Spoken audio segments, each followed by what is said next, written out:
আসসালামু আলাইকুম বন্ধুরা, সবাই কেমন আছেন? অনেক দিন পরে আজ আবার আপনাদের জন্য একটা নতুন ভিডিও নিয়ে আসলাম।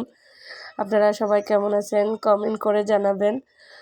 দেখেন, আজ আমি নতুন একটা সেলাই নিয়ে আসলাম। এটা হলো যে আপনার যারা থ্রি পিচের কাজ করে, বর্ডার লাইনের কাজগুলার আপনার দুই পাশে দিয়ে ভিতরে আপনার ফুল দিলে অনেক সুন্দর হবে। এই বর্ডার লাইনটা যদি আপনারা করতে পারেন, দেখেন অনেক ইজি, এমনকি অনেক আপনাদের জন্য সহজ হবে, আবার অনেক কাটলেই তাড়াতাড়ি করা যাবে এই সেলাইটা।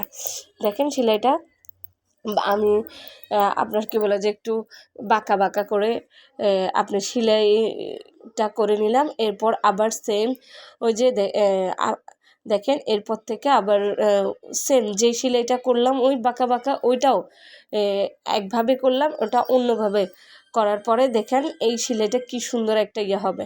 আবার এটার মধ্যে দেখেন আমার প্রথমে একটা স্টেপ ভুল হয়ে গেছে। এরপর আমি এটা আবার বের করে দেখেন, আমি আবার দেখাচ্ছি, ওটা বের করে ফেলছি। এবার দেখেন প্রত্যেকটা মানে আপনার প্রথম লাইনটা যেভাবে করলাম সেকেন্ড লাইনটাও সেম এভাবে করব, তাহলে আমাদের কি বর্ডার লাইনটা হয়ে যাবে। দেখেন আবার এইটার ভিতরে আপনারা যারা পুঁতি বা চুমকি দিতে চান, তারা কিন্তু এখানে পুঁতি বা চুমকি দেওয়া যাবে, দিলে কিন্তু আরও বেশি আকর্ষণ হবে। ঠিক আছে, কেমন হয়েছে আমার ভিডিওটি জানাবেন। অনেক দিন ভিডিও দেওয়া হয় না, অনেক কাজ কামে একটু ব্যস্ত ছিলাম। বাচ্চাটা আমার ছেলের ক্লাস 8 তারিখ থেকে শুরু হবে, সব কিছু একটু গুছিয়ে নিলাম, যাতে ক্লাস শুরু হলে তো তখন এত কিছু করা যাবে না, ওর দিকে একটু সময় দিতে হবে। আমার বাচ্চাটার জন্য আপনারা দোয়া করবেন। আল্লাহ হাফেজ, নতুন কোনো ভিডিওতে দেখা হবে।